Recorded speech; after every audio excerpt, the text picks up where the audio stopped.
You're listening to the N2K Space Network.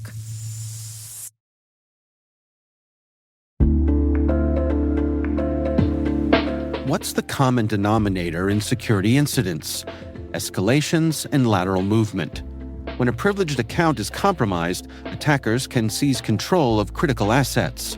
With bad directory hygiene and years of technical debt, identity attack paths are easy targets for threat actors to exploit, but hard for defenders to detect. This poses risk in Active Directory, Entra ID, and hybrid configurations.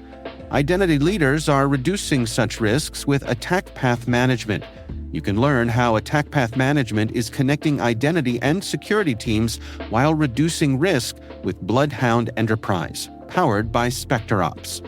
Head to specterops.io today to learn more.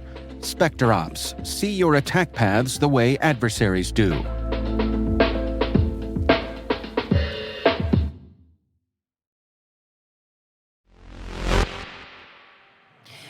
Today is April 8th, 2025. I'm Maria Varmazes, and this is T-minus. T-minus 20 seconds to LOS T-drift. Go for deploy. Roger, roll.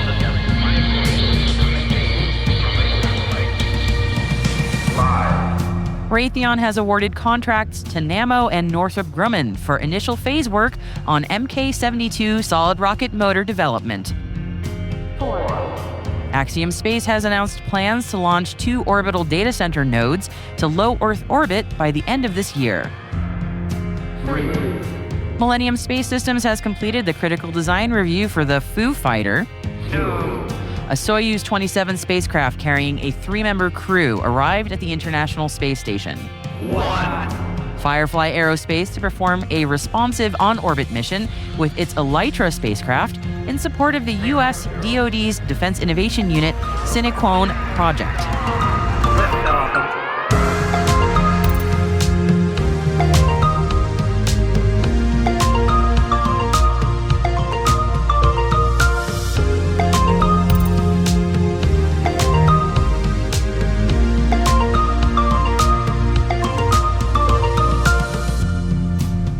And today we're sharing the very first AWS in orbit recorded at the 40th Space Symposium in Colorado Springs. The episode covers modernizing satellite management, and it's a great chat with 3 great guests, if I may say so myself. So check it out when it drops in your podcast feed.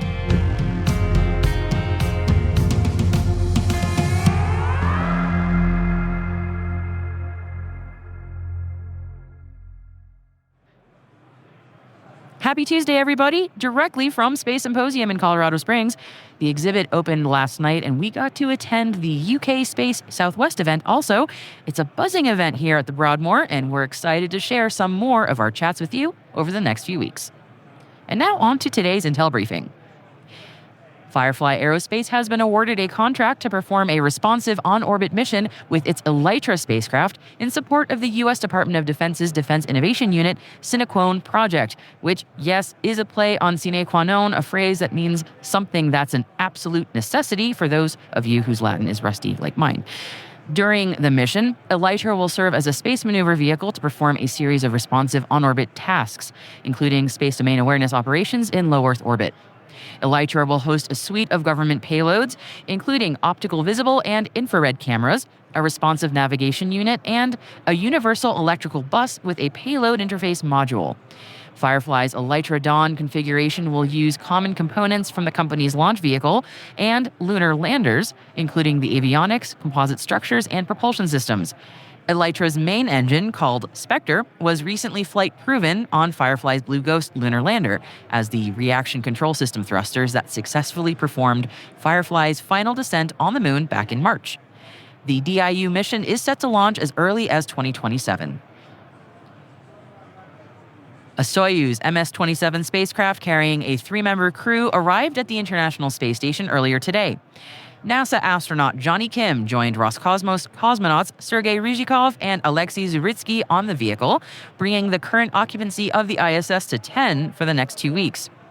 Expedition 73 will begin on Saturday, April 19th, following the departure of Don Pettit and Roscosmos cosmonauts Ivan Wagner and Alexei Ovchinin. Millennium Space Systems has completed the critical design review for the Fire Control On-Orbit Support to the Warfighter, aka the FOO Fighter. Millennium completed the review just 10 months after authorization to proceed. FOO Fighter aims to demonstrate advanced missile defense capability by incorporating fire control quality sensors into a prototype constellation. The completion of the review marks the transition to the production phase of the program, which includes delivering a constellation of 8 satellites with a ground system in 2026. Axiom Space has announced plans to launch 2 orbital data center nodes to low Earth orbit by the end of this year. Axiom says these nodes will lay the foundation for space-based cloud computing, and the centers plan to provide secure, scalable, and cloud-enabled data storage and processing, and artificial intelligence and machine learning solutions directly to satellites, constellations, and other spacecraft in Earth's orbit. It'll have the capability to operate independently of terrestrial infrastructure. Axiom says this will enhance resiliency and security of emerging mesh networks in orbit and also enhance real-time operations of space assets by providing lower latency and higher availability cloud capabilities. Raytheon has awarded contracts to Nammo and Northrop Grumman for initial phase work on Mk-72 solid rocket motor development. Under the contracts, the companies will verify design requirements and specifications and will complete a systems requirement review to further refine and validate design concepts. The goal of this initial phase is to demonstrate that these suppliers can successfully execute the requirements and production ramp-up needed before moving forward with further development and qualification.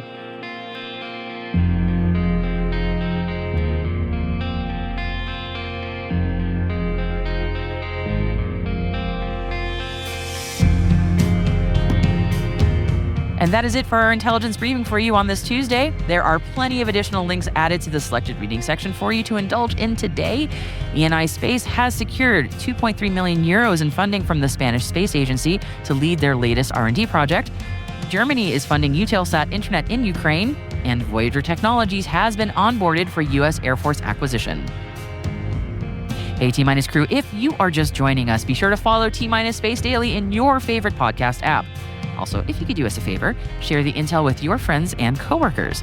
Here's a little challenge for you. By Friday, please show 3 friends or coworkers this podcast. A growing audience is the most important thing for us, and we would love your help as part of the T-Minus crew. So if you find T-Minus useful, and we certainly hope that you do, please share so other professionals like you can find it. Thanks. It means a lot to me and all of us here at T-Minus.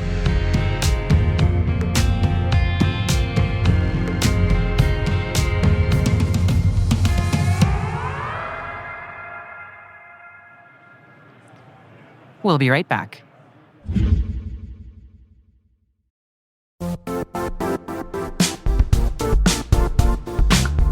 Secure access is crucial for U.S. public sector missions, ensuring that only authorized users can access certain systems, networks, or data. Are your defenses ready? Cisco's Security Service Edge delivers comprehensive protection for your network and users. Experience the power of zero trust and secure your workforce wherever they are. Elevate your security strategy by visiting cisco.com/go.sse. That's cisco.com/go/sse.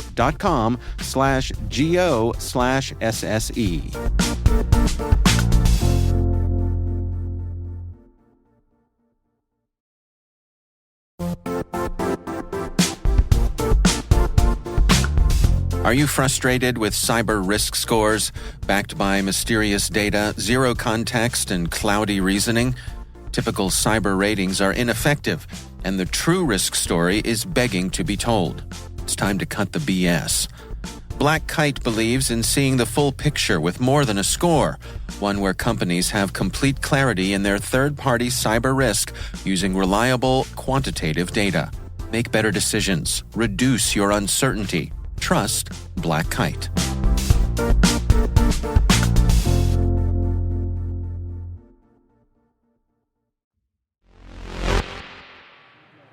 Welcome back. As someone who is roughly the same age as him, I just wanted to give an end-of-the-show shout-out to NASA astronaut and meme legend Johnny Kim. Now, Johnny Kim is a doctorate of medicine at Harvard Medical School, a dual-designated naval aviator and flight surgeon and former Navy SEAL with more than 100 combat operations under his belt. And yep, he's also a NASA astronaut who is now, officially, safely aboard the International Space Station. What a flex, seriously. All of us who grew up with tiger parents are officially just wondering if Mr. Kim is seriously trying to make the rest of us look bad or what. For all of you bracing yourself for the inevitable disappointed phone call from your mom about why he could do all this by 40 and you couldn't, my entire sympathies, I'm with you. In all seriousness, Johnny, very glad you're living your dream, and apparently everyone else's at the same time.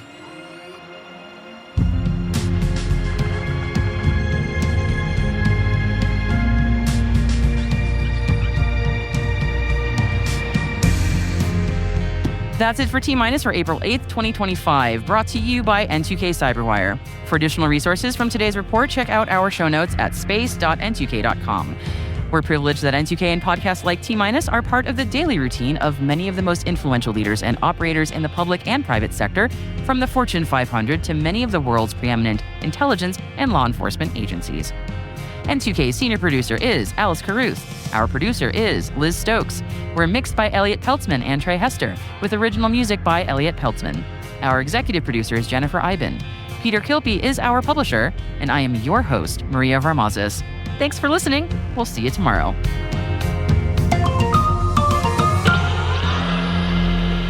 T-Minus.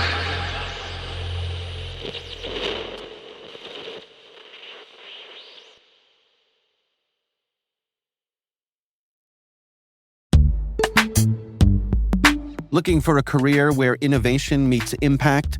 Vanguard's technology team is shaping the future of financial services by solving complex challenges with cutting-edge solutions. Whether you're passionate about AI, cybersecurity, or cloud computing, Vanguard offers a dynamic and collaborative environment where your ideas drive change. With career growth opportunities and a focus on work-life balance, you'll have the flexibility to thrive both professionally and personally. Explore open cybersecurity and technology roles today at vanguardjobs.com.